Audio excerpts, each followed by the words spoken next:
Mahachun than yang thi sawan tha man ku bompat bompai porot nang man ku bombak smar dai porot khnong peng ni te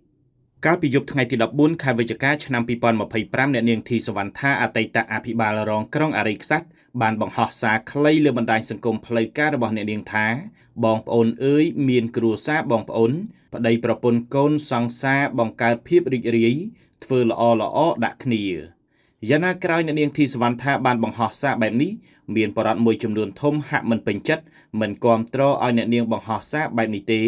េដោយមហាជនបានចូលខមមិននិង share ការបង្ហោះរបស់អ្នកនាងធីសវណ្ណថាការបង្ហោះសារបែបនេះគឺជាការបំបាក់ស្មារតីពលរដ្ឋទៅវិញទេតែកតិនទៅនឹងការបង្ហោះសាររបស់អ្នកនាងធីសវណ្ណថានេះដែរលោកផែងវណ្ណៈក៏បានលើកឡើងដែរថា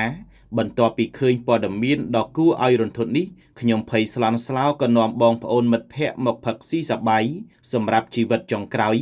មុនពិភពលោកយើងរលាយលោកថាសូមអរគុណណាស់ចំពោះព័ត៌មានបំផិតបំភ័យដ៏ថោកទាបមួយនេះ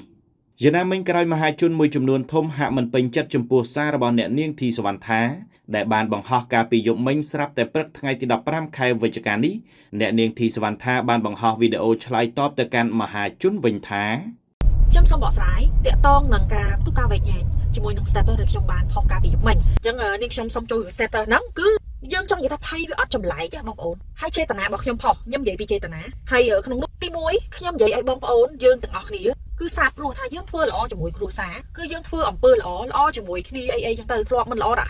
គ្នាទៅហើយទី2អារឿងធ្វើឲ្យហើយទៅអីហ្នឹងក៏បង្ហាញពីការព្រួយបារម្ភពីស្ថានភាពព្រំដែនពួកប្រទេសយើងនេះបងប្អូនកុំច្រឡំរងថ្ងៃនេះគឺសូម្បីតែថ្នាក់ដឹកនាំហើយស្ថាប័នធំរបស់ជាតិក៏ប្រកាសដែរសន្តិភាពភ័យស្រួយហ៎បងប្អូនចាហើយស្ថាប័នប្រសិទ្ធភាពបានបង្ហាញឲ្យតាក់ទងតបជាមួយនឹងការបាញ់ប្រហាររបស់តបថៃមកលើប្រជាជនបានប្រកាសថានឹងការពារអធិបតេយ្យភាពទឹកដីជាតិយ៉ាងខ្លាំងក្លាចាអញ្ចឹងមិនមែនរឿងលេងណាបងប្អូនខ្លាំងក្លាបំផុតទៀតយើងត្រូវដឹងពួកខ្លះគាត់ដែលគាត់ថាផ្អើលថាភ័យហ្នឹងហើយតែរឿងចឹងហើយបាន PTT បើកអីចូលតាមធម្មតាអត់មានភ័យអត់មានព្រួយបារម្ភតំណែងថៃអីនៅមានអ្នកចូលទិញបញ្ចុះតម្លៃអីចូលផ្អើលធល់ហ្នឹងហើយដែលសារតែអត់ភ័យធម្មតាចាចឹងខ្ញុំសូមបញ្ជាក់ត្រង់ចំណុចហ្នឹងប៉ុន្តែគ្រាន់តែក្នុងនោះមានបងប្អូនគាត់ឲ្យជាយោបល់ថាបងប្អូនកែសម្រួលតិចទៅតែប៉ាត់យើងវាបារម្ភហើយរឿងព្រមតែគីឡូថាអ្នកខ្លះហ្នឹងគាត់ផ្អើលពេកអីចឹងហើយតែសុំថាសម្រួលតិចទៅអីទៅខ្ញុំក៏សម្រួលកតុយទៅប៉ុន្តែបើសួរថាឲ្យខ្ញុំទទួលខុសអត់ខ្ញុំអត់ទទួលខុសទេគ្រាន់តែខ្ញុំសម្រួលតាមសំណូមពរដែលគាត់ចូលរួមមតិយោបល់បែបស្ថាបនាចឹងខ្ញុំកែសម្រួលលុបអាពាក្យឲ្យហើយទៅហ្នឹងលុបអាកតុយហ្នឹងតិចទៅចាប៉ុន្តែបើឲ្យទទួលថាខុសអត់ខ្ញុំអត់ទទួលទេទី1ព្រោះចេតនាខ្ញុំឲ្យធ្វើល្អដាក់គ្នាក្នុងគ្រួសារក្នុងសង្គមមួយសង្សារមិត្តភក្តិបងប្អូនអីវាជាការសាព្រោះអំពើល្អធ្វើអំពើល្អដាក់គ្នាហើយ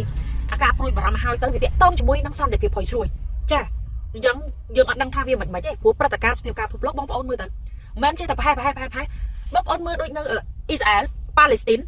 ហើយនៅអ៊ុយក្រែនស្លាប់ប្រហែលអ្នកមើលអត់ដឹងឯណាបងប្អូនរឿងរដ្ឋាភិបាលលោកទប់ទល់លោកអីអាហ្នឹងលោកដឹងតែទប់ទល់ទេចាប៉ុន្តែយើងអត់ដឹងថាវាមានសភាពការអីនៅពីក្រោយឬក៏មានអីបន្ថែមទៀតដែលយើងមើលអត់ដឹងព្រោះថៃគេតែងតែចង់ប្រកាសបង្កសង្គ្រាមហើយគេធ្វើរហូតគេចាក់ឆ្កឹះរហូតព្រមតែបងប្អូនមិនមែនតែរឿងបាញ់ហ្នឹងណាឃើញក្រសួងគាត់បានប្រកាសក្រសួងការពារជាតិថៃតែងតែបង្កការជេរការអេព្យាយាមញុះញង់ទៅដល់ទ័ពកម្ពុជាចេតនាចង់ឲ្យមានការឆ្លោះប្រឆោមបាញ់គ្នាដើម្បីជាការយកលេសបង្កសង្គ្រាមតែធ្វើអត់សម្រេចឃើញយកលេសជន់មីនផងអីផងឃើញមកបាញ់ប្រជាជនយើងផងអីផងហើយហោះ S16 ថ្ងៃហ្នឹងទៀតបងប្អូនគាត់ថាវាអត់គួរឲ្យភ័យគាត់ថាលេងគាត់ថាវាធម្មតាឬក៏មិនម្សិលមិញហ្នឹងទៀតដូចខ្ញុំផុសខ្ញុំមានការព្រួយបារម្ភច្រើនបងនាវាគេថានាវាចម្បាំងមកកោះកុងបងប្អូនហើយខ្ញុំដឹងតាំងពីម៉ោងគេមកហ្នឹងម៉ោង12ជាងចិត្តម៉ោង1ខ្ញុំដឹងតាំងពេលហ្នឹងម្លេះប៉ុន្តែខ្ញុំអត់ផុសឲ្យបងប្អូនព្រោះព័ត៌មានខ្ញុំផុសមិនថាខ្ញុំចេះតែផុសថាអូឃើញថៃផ្សាយខ្ញុំយកមកផុសភ្លាមអត់អញ្ចឹងទេខ្ញុំផ្ទៀងផ្ទាត់ព័ត៌មានជាមួយអ្នកនៅស្ថានភាពក្នុងផ្ទាល់ហើយខ្ញុំមានបណ្ដាញខ្ញុំច្រើនគឺនេះហ្នឹងមកគៀកព្រំដែនហ្មងបងប្អូនមកគៀកព្រំដែនហើយខ្ញុំផ្ទៀងផ្ទាត់ខ្ញុំសួរអ្នកនៅគៀកអ្នកនៅនឹងច្រើនពួកខ្ញុំមានបណ្ដាញច្រើនចឹងខ្ញុំសួរគាត់ដើម្បីផ្ទៀងផ្ទាត់ហើយខ្ញុំស្រាវជ្រាវហើយខ្ញុំអត់ទាន់ផុសភ្លាមទៀតតើតែល្ងាចគេថាដូចយើងប្រឡប់អីបានខ្ញុំផុសបងប្អូនតើតែច្បាស់បានខ្ញុំផុសហើយព័ត៌មានខ្លះទូទៅថៃផ្សាយក៏ដោយខ្ញុំផ្ទៀងផ្ទាត់មិនមកខ្ញុំរប្រភពរអីច្បាស់លាស់សិនទើបខ្ញុំផុសអញ្ចឹងចង់ជម្រាបជូនថាតាំងពីដើមរឿងសង្គ្រាម5ខែរហូតមកទល់ពេលនេះខ្ញុំអត់មានផ្សាយអីមួយដែលคล้ายទេបងប្អូនផ្សាយព័ត៌មានពិតចេតនាចង់ឲ្យបងប្អូនដឹងចង់ឲ្យបងប្អូនត្រៀមចង់ឲ្យបងប្អូនត្រៀមនឹងហើយទើបយើងមានហៅថាឆន្ទៈជាតិនិយមអត់ផ្អើអត់ចង់ភ័យចូល PTT គេប្រមើសិនរត់ដាក់កទៅដើមគ្នាទិញទៀតអញ្ចឹងគេប្រមាថគេដៀលយើងកន្លងមកអត់ចាំទេតែអញ្ចឹងដោយសារតែអត់ផ្អើអត់ចាប់អារម្មណ៍បានអញ្ចឹងគាត់ថាមិនថាបន្ទោសអីទេបងប្អូនខ្លះគាត់ភ័យដែរប៉ុន្តែគាត់ដោយសារគាត់ភ័យខ្លះចាប់បានព័ត៌មានអីចឹងគាត់ថាលៀងឬក៏ចន្លោះមួយអញ្ចឹងខ្ញុំឃើញអាម៉ានថ្ងៃនឹង grip pen ផងយន្តហោះច្បាំងសេរីទំនើបចុងក្រោយផង F16 ផងហើយគេប្រកាសចំហ มันระนอบអាមេរិកគេធ្វើតាមចិត្តគេគេចង់មកដោះមានឯកតោភាគី13ទីតាំងផងអីផងហើយសិលមិនចេញនាវាចំបាំងមកគៀកព្រំដែនកោះកុងផងអញ្ចឹងវាអត់ជារឿងលេងហើយសភាពការពិភពលោកផ្សេងជាគំរូដែលឲ្យយើងឃើញគឺយើងប្រហែលអត់បានទេសរុបមកការផុសហ្នឹងយើងទី1ត្រៀមចិត្តប្រុងប្រយ័ត្នទី2យើងចេះស្រឡាញ់រូបរួមគ្នាមិនថាបងប្អូនសង្សារសំបីតែជនរួមឈាមជនជាតិខ្មែរយើងក៏ត្រូវតែស្រឡាញ់គ្នាសាមគ្គីគ្នាដែរ